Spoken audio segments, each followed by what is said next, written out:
আমার শ্বশুর এবং শাশুড়ির অ্যানিভার্সারিতে আমরা সবাই একসাথে হয়েছি। আমার মতো দুষ্টু বৌমা থাকার কারণে আমার শ্বশুরের ডাবল খরচ করতে হলো। দিনের বেলা আমার বন্ধু বান্ধবীদের নিয়ে একটা পার্টি করেছি, আর রাতের বেলা আত্মীয় স্বজন তো থাকছে, সাথে আব্বুর বন্ধু বান্ধবও ছিল। পরিবারের সবার চোখের সামনে আমি অনেক ভালো বউ এবং ভদ্র বউ, কিন্তু চোখের আড়াল হলে আমি দুনিয়ার চঞ্চল।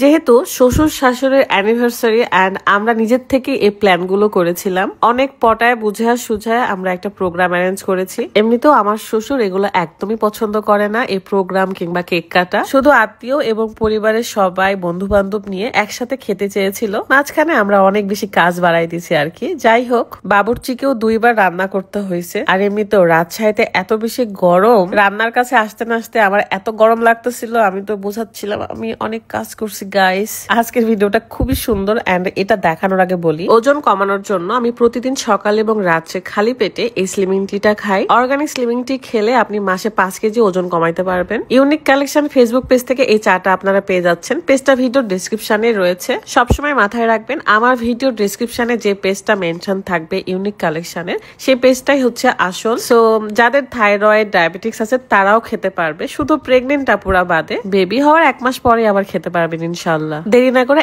এখন এই চাটা অর্ডার করে আসেন। Thank you. আমি রাতের বেলা শুটটা আগেই দেখিয়ে দিলাম। যাই হোক, দিনের বেলা আমি সুন্দর করে রান্না বান্নার পাশাপাশি এরকম ভিডিও করতেছিলাম। সত্যি বলতে আমি তেমন কোনো কাজই করিনি, জাস্ট ঘুরে বেড়াচ্ছিলাম এন্ড এটা সেটা দেখতেছিলাম আর কি। এন্ড আমাদের ড্রয়িং রুমে খুব সুন্দর করে একটা ডেকোরেশন করা হচ্ছিল, যেন সবাই মিলে আমরা ভিডিও করতে পারি এন্ড কেকও কাটতে পারি। এরই মধ্যে আমার প্রচন্ড ক্ষুধা লাগছে, দেখি যে 1 হাঁড়ি রান্না হয়েছে। আমি একটু তুলে নিয়েছিলাম প্লেটে। এত বেশি মজা ছিল বিরিয়ানিটা, মানে বলার বাহিরে। সাথে কিন্তু মুরগির মাংসের ঝোল ছিল, ভুনা ছিল। খেয়ে দিয়ে পেটটাকে শান্তি করে নিলাম। তারপরে আমি নিজেই শসা লেবু এগুলো কাটতে গেলাম। আমাদের সব স্পেশাল গেস্ট গুলো, মানে আমার বন্ধু বান্ধব গুলো অলরেডি চলে আসছে, এ কারণে খাবার দাবার রেডি করতেছিলাম। আর স্মৃতি একটু অসুস্থ ছিল দেখে সে অনেক দেরিতেই আসলেও সে এসেছে, এটা দেখে আমি অনেক খুশি হয়েছি, কারণ তার শরীরটা খুব ভালো ছিল না। আর এই যে আমাদের ভাবি এসেছে, ভাবিকে মাশাআল্লাহ অনেক সুন্দর লাগছে।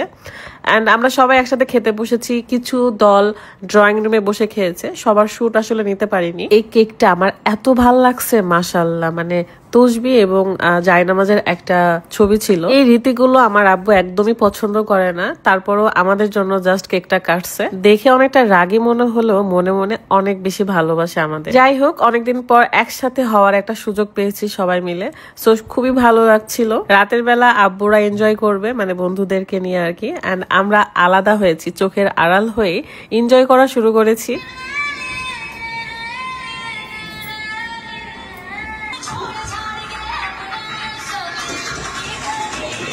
লাগাও, খাও।